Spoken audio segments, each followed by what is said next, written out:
YouTuber Anvesh చేస్తున్న వ్యాఖ్యలు దుమారం రేపుతున్నాయని చెప్పొచ్చు. దీనికి సంబంధించి హిందూ సంఘాలు, మహిళా సంఘాలు మండిపడుతున్నప్పటికీ అతను మాత్రం యూట్యూబ్లో అతని ఛానల్లో పోస్ట్ చేస్తున్న వీడియోలకి ఇంకా రెట్టింపు కోపాన్ని తెప్పిస్తున్నాడనే చెప్పొచ్చు. ఒకవైపు నుంచి క్షమాపణ చెప్తూనే మరొక వీడియోలో నేను ఇలాగే తిడతాను అంటూ కూడా అనేక విమర్శలు చేస్తున్నాడని చెప్పొచ్చు. ఇటువైపు హిందువులని, హిందూ దేవుళ్ళని, మహిళలని ఇలా అనేక విధాలుగా కించపరుస్తూ ఉన్నాడు. దీనికి సంబంధించి అనేక మంది మాట్లాడుతున్నా కూడా ఇంకా రెచ్చిపోతూ ఉన్నాడే తప్ప అసలు క్షమాపణ చెప్తున్నప్పటికీ కూడా ఆ ఇంగిత జ్ఞానం కూడా లేకుండా ఇష్టం వచ్చినట్టుగా మాట్లాడుతున్నాడని చెప్పొచ్చు. మరి దీనికి సంబంధించి అనేక మంది స్పందిస్తున్నారు. ముఖ్యంగా అన్వేష్కి సంబంధించి సాంప్రదాయాలు, హిందుత్వానికి సంబంధించి కూడా మనతో పాటు మాట్లాడడానికి రాధా మనోహర్ దాస్ గారు అయితే జాయిన్ అయ్యారు. ఆయనతో కూడా మాట్లాడదాం. నమస్తే అండి. నమస్కారం గురుగారు. గురుగారు, అసలు ఎక్కడికి వెళ్ళిపోయారండి? ఒకవైపు నుంచి అన్వేష్ చేస్తున్న వ్యాఖ్యలు మనం చూడొచ్చు. సీతమ్మ తల్లిని తిడుతున్నాడు, హిందువులని తిడుతున్నాడు, మన సాంప్రదాయాన్ని తిడుతూ ఉన్నాడు. ఈ విధంగా చేస్తూ ఉంటే మీరు అసలు ఏం స్పందించటం లేదు? లేదు, నేను ఇప్పుడు ఆర్ఎస్ఎస్ కార్యక్రమాలు నడుస్తున్నాయి, అందువల్ల చాలా చోట్ల పరుగులు పెడుతూ ఆ కార్యక్రమాల్లో ఉన్నాము. అది సంగతి. అయినప్పటికీ ఇక్కడ నేను స్పందించకపోయినా చాలా మంది మన వాళ్ళు బాగా స్పందించారు, కొత్త కొత్త వాళ్ళు స్పందించారు. దానికి మనం చాలా ఆనందించాలి. ఇప్పుడు నువ్వు ఏమడగలో అడిగి నన్ను. ముందు ఇదంతా కూడా చూసుకుంటే శివాజీ దగ్గర నుంచి కూడా ఇది స్టార్ట్ అయిందని చెప్పొచ్చు అండి. అంటే ఆడవాళ్ళు నిండుగా బట్టలు వేసుకుంటే ఎటువంటి ఇబ్బందులు కూడా ఉండవు, అంటే అసభ్యకరంగా ఎవరు చూడరు అంటూ కూడా శివాజీ మాట్లాడిన మాటల నుంచి కూడా ఇదంతా స్టార్ట్ అయింది. అనసూయ గారు మళ్ళీ ఇప్పుడు కొత్తగా పోస్ట్ కూడా పెట్టడం జరిగింది. మా బట్టలు మా ఇష్టం, మేము ఎలాగైనా చేస్తామంటే ఇప్పుడు షూట్ వేసుకొని మరి ఇప్పుడు కొత్తగా ఇంకొక పోస్ట్ కూడా చెప్పడం జరిగింది. అసలు ఏం చెప్తారు దాని గురించి మీరు? అమ్మా, మనం అంటే కొన్ని ఉదాహరణలు ఇస్తే బాగుండదు, కానీ ఇవ్వకపోతే కూడా అర్థం కాదు. మనకిచ్చిన స్వేచ్ఛ ఈ భూమి మీద చాలా స్వల్పం, మనకున్న ఆయుర్దాయం కూడా చాలా స్వల్పం. కానీ మూర్ఖత్వం చేత ఈ శరీరం నేను అనుకుని అహంకారం చేత అలా ప్రవర్తించవచ్చు. ఒక రూడ్ ఎగ్జాంపుల్ చెప్తాను, మరి బాగుండదు కానీ చెప్పకపోతే కూడా బాగుండదు. చెప్పండి, ఒక అబ్బాయి అంటే నా ఇష్టం అనే వారి కోసం ఇది సూటబుల్ గా ఉంటుంది. ఒక అబ్బాయి రోడ్డు పక్కన టాయిలెట్కి వెళ్తూ అరటిపండు తింటున్నాడు. తింటుంటే ఎవడో దారిని దరిద్రుడా, ఇన్కమింగ్ అవుట్ గోయింగ్ ఒకేసారి చేస్తున్నావరా అన్నాడు. వాడు ఇదే పదం వాడాడు, నా ఇష్టం రా, నంజుకు తింటా అన్నాడు. మనం ఏం మాట్లాడలేం కదా, అలాంటి వాటి మీద మనం ఏం కామెంట్ చేస్తాం నాన్న కదా. భగవంతుడు మనిషికి మాత్రమే ఇంగిత జ్ఞానం అని ఒకటి ఇచ్చాడు. పిల్లలు చేయి కడుక్కోకుండా తినడానికి వస్తే అమ్మ చేయి కడుక్కోమని చెబుతుంది. మరి ఓ కుక్క డైరెక్ట్ గా మూతితోనే తింటుంది. జంతువులకి ఓ సిస్టమ్ పెట్టాడు, ఆ సిస్టమ్ ఫాలో అవుతున్నాయి. మనుషులు పెట్టిన సిస్టమ్ ఇష్టం అనే పేరుతో ఇష్టం వచ్చినట్టు ప్రవర్తిస్తున్నారు. శరీరం ఎవరికి చూపించాలి అనేది ఒక సామాజికంగా ఆలోచిస్తే సాంప్రదాయాలు అవి పక్కన పెట్టినప్పటికీ నైతికత అనేది ఒకటి ఉంటుంది కదా. ఈ నైతికతను బోధించేదాన్ని సామాజిక అంటారు. ఆ నైతికత ఏం చెబుతుందంటే తన శరీరం భర్త ఒకరికే చూపిస్తే బాగుంటుంది అనేది మొన్న మధ్య సుమన్ గారు కూడా చెప్పారు. లేదండి మేము ఊరుమ్మడి సరుకులాగా అందరికీ చూపిస్తాము అనేవాళ్ళు చూపించవచ్చు. శాస్త్రపరంగా వాళ్ళు వచ్చే జనంలో చెట్టే పుడతారని శాస్త్రాలు చెప్తున్నాయి భాగవతంలో, ఆ గ్రంథాల్లో. అయితే విషయం ఏంటంటే మనం ఒక పొజిషన్కి వచ్చిన తర్వాత, ఓ మంచి కుటుంబంలో పుట్టిన తర్వాత మనకి ఇచ్చిన అవకాశాన్ని మనం ఇష్టం పేరుతో సిస్టమ్ను పాడు చేయకుండా, అంటే ఇంకొంచెం మీకు బాగా చెప్పాలి అంటే నిన్నే నేను ఫేస్బుక్ లో పెట్టాను, ఇప్పుడుండే పరిస్థితుల్లో మనం సామాన్లు, అమ్మా వింటావా? వింటున్నానండి, చెప్పండి. అమ్మా ఈ దేవిక కదా? అవునండి, అవును. నీ పేరు దేవిక? ఇప్పుడుండే పరిస్థితుల్లో రైట్, మనం ఇప్పుడుండే పరిస్థితుల్లో సామాన్ల గురించి కాకుండా సామాన్యుల గురించి చర్చ చేయాలి. శీతాకాలం చాలా రోడ్ల పక్కన ఉంటారు, రాత్రి బస్సు కూడా మేము చూసాం. కాబట్టి ఇప్పుడుండే పరిస్థితుల్లో మనం సామాన్లు అనేది వదిలేసి సామాన్యుల గురించి ఆలోచిస్తే ఆ పొజిషన్ ఎవరు పొందారో పొజిషన్ దానికి వాళ్ళు న్యాయం చేసిన వాళ్ళు అవుతారు. లేదు, ఇప్పుడు ఒక ఉదాహరణ ఏమిటంటే సన్నీ లియోన్, ఆవిడ ఒకప్పుడు జీవితం ఆ ఒక విధమైనటువంటి జీవితం జీవించింది. కానీ భారతదేశానికి వచ్చి ఆవిడ చీర అది కట్టి జనగణమన వందే మాతరం ఇలాంటివి కూడా ఆవిడ పాడుతూ చాలా ఒక ఇన్స్పైర్డ్ గా ఉంది కదా, ఇన్స్పిరేషనల్ గా, అవునా? కానీ ఇక్కడ పుట్టి ఓ మంచి కుటుంబంలో పుట్టి దురదృష్టకరం శరీరాన్ని కేవలం ప్రదర్శన కోసం, అంటే నిన్న ఎవరితో చర్చలో చెప్పాను నేను ఏంటంటే శరీరం అనేది ఇతరుల ప్రదర్శనం కోసం కాదు, మానవ శరీరం లోపల ఉన్నది దర్శనం చేయడానికి. కాబట్టి మా శరీరం మేము చూపిస్తామంటే ఓ మంచి ఉదాహరణ ఇస్తాను. మీరు తుకారాం సినిమా చూసారా? పాతదే, భక్త తుకారాం. చూసామండి. ఆ సినిమాలో కాంచన గారు ఇప్పుడు ఆవిడ పెద్ద ఆవిడ అయిపోయి మొన్న కర్ర పట్టుకుని ఏదో ఫంక్షన్కి వచ్చారు. ఆవిడ చాలా అందగత్తే. ఆ సినిమాలో డాన్స్ అది చేసి తుకారాం గారికి వికారం తెప్పిద్దామని అనుకుంటుంది. అప్పుడు ఆయన ఒకసారి అద్దంలో చూసుకో, నీ నల్లని జుట్టు తెల్లగా అయిపోతుంది, నీ గట్టిగా ఉన్న చర్మం లూజ్ అయిపోతుంది, నువ్వు నడవలేని స్థితికి వస్తావు, ఇదే భవిష్యత్తు, నీ పళ్ళు రాలిపోతాయి, చూపు పడిపోతుంది అని ఆవిడ గడ్డి పెడతారు. ఆవిడ కాళ్ళ మీద పడుతుంది. ఇటువంటిదే మా సాంప్రదాయంలో హరిదాస్ ఠాకూర్ అని ఒక ఆయన ఉంటారు, వారి విషయంలో కూడా జరిగింది. సో కాబట్టి ఈ శరీరం శాశ్వతం కాదు, ఇది మా భగవంతుడు మనకి ఇచ్చిన పెద్ద గిఫ్ట్. దీన్ని ఇష్టం వచ్చినట్టు దుర్వినియోగం చేయకుండా ఉండాలని సెలబ్రిటీల్లో ఒళ్ళు చూపించి ఏదో పొందాలనుకునేటువంటి అజ్ఞానులకి నా విజ్ఞప్తి, అంతే. ఇక్కడ ఇంకోటండి, మనం చూడొచ్చు అవినాష్ మాట్లాడుతున్న మాటలు, అన్వేష్ మాట్లాడుతున్న మాటలు అవినాష్ కాదమ్మా, దేవిక. అవును, అందులో నువ్వు ఫస్ట్ చెప్పిన దాంట్లో తీసేసి చెప్పు. అది కూడా మీరు వింటేనే మంచిది, చెప్పండి.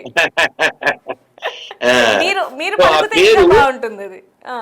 అమ్మ సో కాబట్టి నువ్వు చెప్పిన పేర్లో తీసేస్తే సరిపోతుంది. వినాశకాలే విపరీత బుద్ధి. సరే నాన్న, నువ్వు అడిగే నాన్న. అతను మాట్లాడిన మాటలు ముఖ్యంగా గరికపాటి గారి గురించే కాకుండా హిందూ సనాతన ధర్మాన్ని కూడా కించపరిచేలాగా కూడా మాట్లాడడం జరిగింది. ఒకవైపు సీతమ్మ తల్లి గురించి కూడా మాట్లాడాడు. మరి దీనికి సంబంధించి మీరిచ్చే సమాధానం ఏంటి? నేనేమి ఆశ్చర్యపోవట్లేదు, నా కోపం కూడా రాలేదు. ఎందుకండి? ఎందుకంటే ఎందుకు రాలేదు అని అడుగు. ఒక పంది బురదలో ఉంటే నీకు కోపం వస్తుందా? అది సహజమని అనుకుని వెళ్ళిపోతావా? కోపం రాదు కదా. అవును. అలా ఇతనికి బైబిల్ ఎక్కింది కాబట్టి అలాగే మాట్లాడతాడు. బైబిల్లో అటువంటివే ఉన్నాయి. అతను చాలా స్పష్టంగా చెప్పాడు, నాకు బైబిల్ అంటే ఎందుకు ఇష్టం అని చెప్పాడు. అతను కేవలం ఈ సబ్స్క్రైబర్స్ కోసం మాత్రమే నటన చేశాడు. దాని నుంచి వచ్చే మనీని అతను ఎంజాయ్ చేస్తూ ప్రపంచంలో ఉన్న అన్ని రకాల జంతువుల్ని, పురుగుల్ని, అన్ని రకాల వాటిని తింటూ అతను కాలం వెళ్ళబుచ్చుతున్నాడు.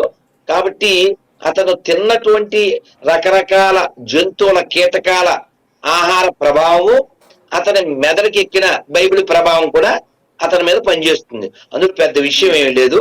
కాబట్టి ఎవరైతే అతన్ని పొరపాటున ఓ మనిషిగా గాని లేదా హిందువుగా గాని ఎవరన్నా భావిస్తే అది వాళ్ళ తప్పు, అతను తప్పేమి లేదు.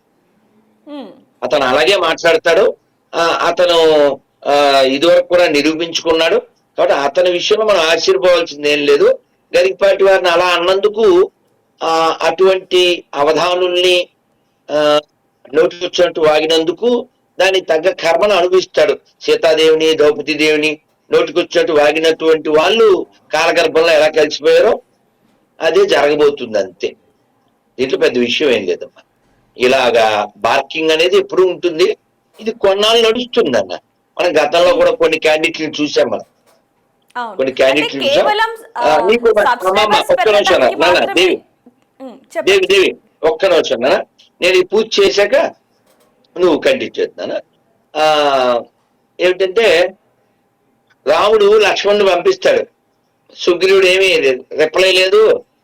రాజ్యం అతనికి ఇచ్చాం, మనకి హెల్ప్ లేదు, ఏం లేదు, వానకాలం వెళ్ళిపోయింది అని చెప్పి రాముడు అంటే లక్ష్మణుడు వెళ్తాడు. వెళ్ళే ముందు చెప్తాడు, సుగ్రీవుడు చెప్పు వాళ్ళ అన్నయ్య వాలి వెళ్ళిన మార్గం ఇంకా మూసుకుపోలేదని చెప్పు అంటాడు. వాలి వెళ్ళిన మార్గం మూసుకుపోలేదంటే అర్థం ఏంటమ్మా? వాళ్ళే వేసేసాడు కదా రాముడు. అవును. సుగ్రీవుని కూడా వేసేస్తాను, వేయగలను అని చెప్పడం ఒక హెచ్చరిక. ఆ విధంగా కాలంలో ఎంతో మంది వెళ్ళిపోయారు. పక్కర్ది పట్టుకుని ఒకటి వెళ్ళిపోయాడు, రాముణ్ణి తిట్టి ఒకటి వెళ్ళిపోయాడు, సీతాదేవిని అని ఒకటి వెళ్ళిపోయాడు. కాలంలో వెళ్ళిపోతారు, కానీ ఇది కొన్నాళ్ళు నడుస్తుంది అన్న. దురదృష్టకర విషయం ఏంటంటే ధర్మాన్ని రక్షించడానికి, ధర్మాన్ని గౌరవించవలసినటువంటి స్థితిలో ఉన్న వాళ్ళు కూడా అసందర్భంగా మాట్లాడడం అనేది తప్పు.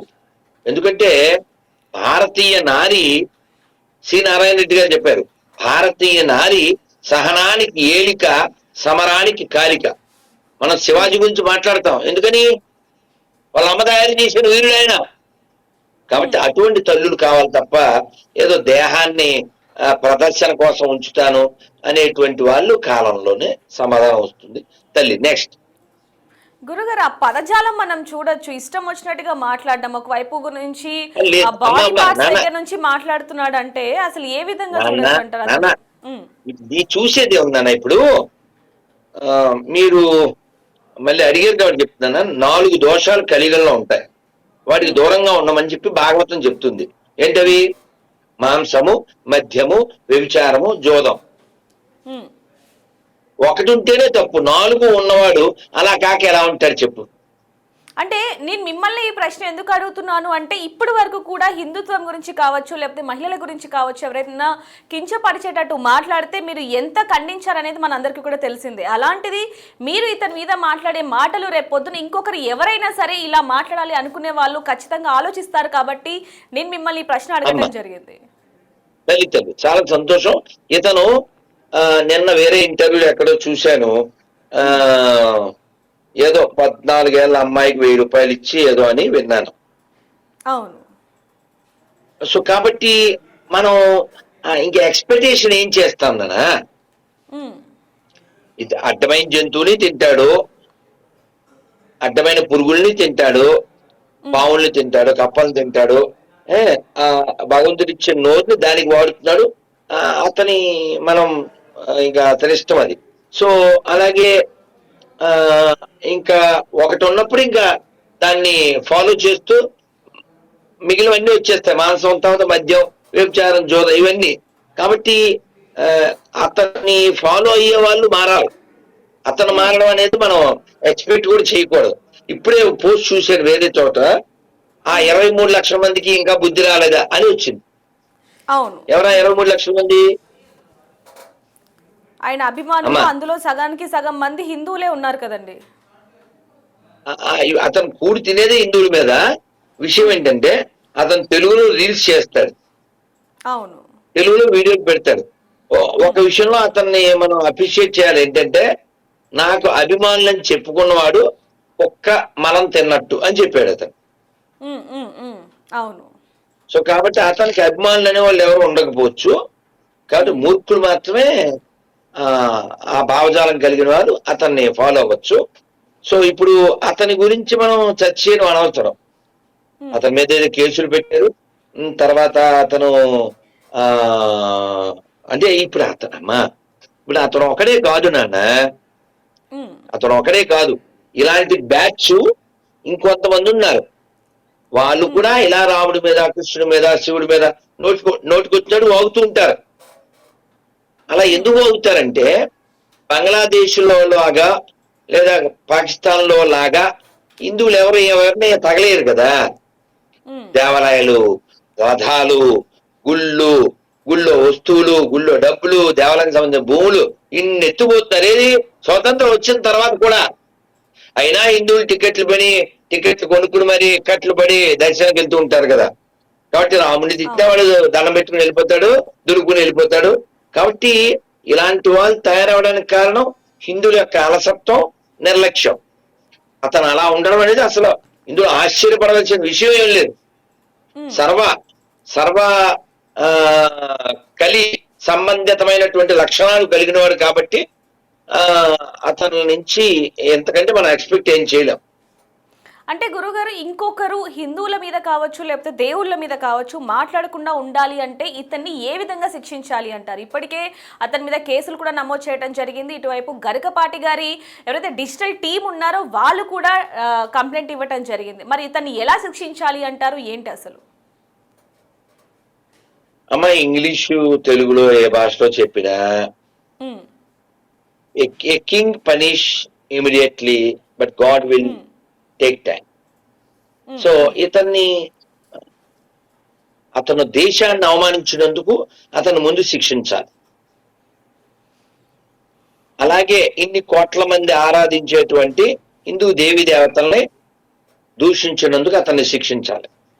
దీనికి ఇంటర్పోల్ సహాయం తీసుకో.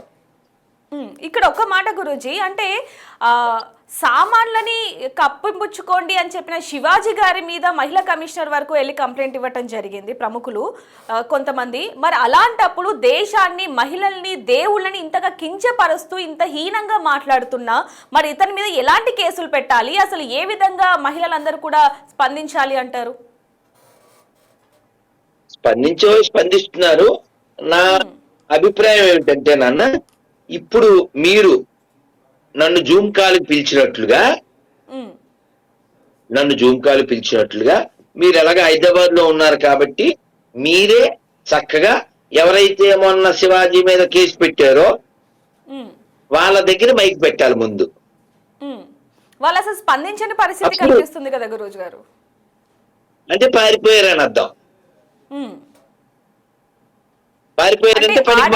మాట్లాడితే బయటికి వచ్చే వీళ్ళు మన దేవుళ్ళ మీద, మన దేశాన్ని, మన సంస్కృతి మీద ఇంతగా కించపరిచేలాగా మాట్లాడుతుంటే అసలు ఎందుకు బయటికి రావట్లేదు అంటారు?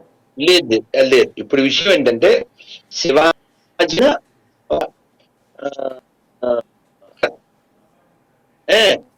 అందులో హిందూ, సో అందువలన అతని మీద వాళ్ళకు ఉన్నటువంటి కోపమో మరొకటో ఏదో విధంగా అతని మీద కంప్లైంట్ చేశారు. ఇప్పుడు హిందువుల వైపు లేదా ధర్మం వైపు స్టాండ్ తీసుకోవాలంటే వాళ్ళ దగ్గర అంత కెపాసిటీ లేదు కదా, అంత ధైర్యం లేదు కదా. ఇప్పుడు ప్రకాష్ రాజు చాలా సామాజికవేత్త అనుకునేటువంటి ఒక అర్బన్ నక్సల్. అతను పాలస్తీనా అయినా కాశ్మీర్ అయినా ఎవడడితే ఆయనకి ఇచ్చేయాలి అంటుంటాడు. వీళ్ళు ఇల్లు ఇచ్చేస్తాడని చెప్పడం మేము ఆశ్రమం పెట్టుకుంటాం.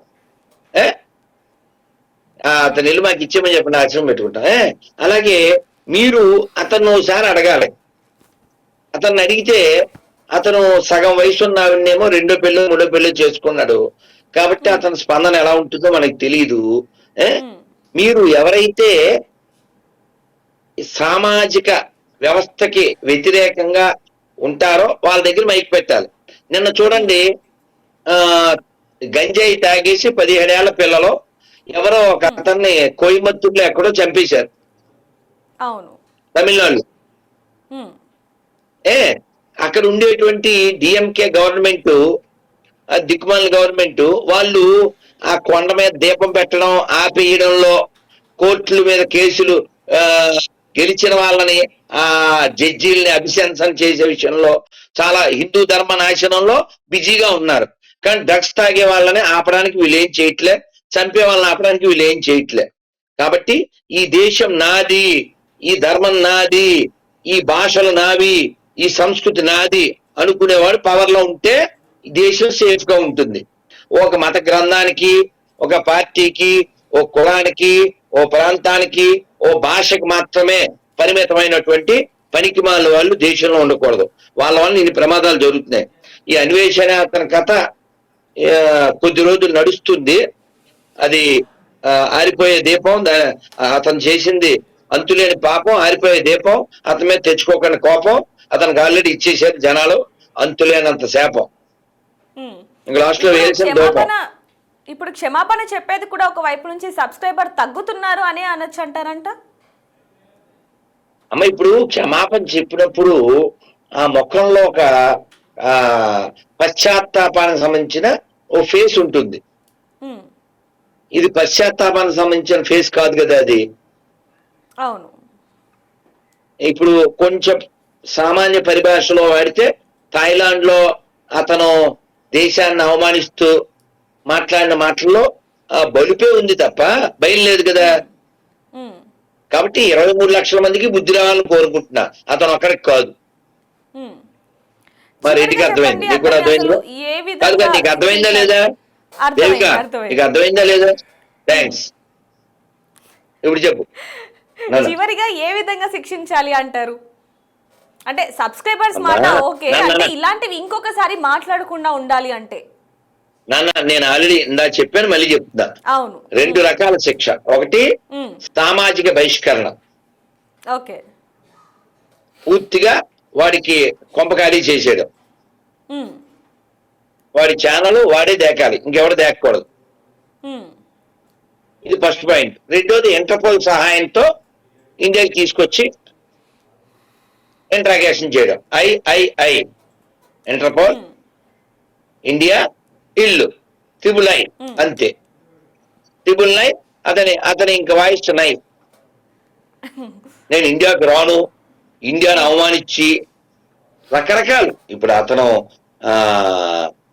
ఇంకా ఏం చేయకూడదో అన్ని చేసాడు. ఇప్పుడు గవర్నమెంట్ ఏం చేయాలో చేయాలంతే. దీనికి డిమాండ్ పబ్లిక్ నుంచి రావాలి, వచ్చింది, ఇంకా రావాలి, అంతే.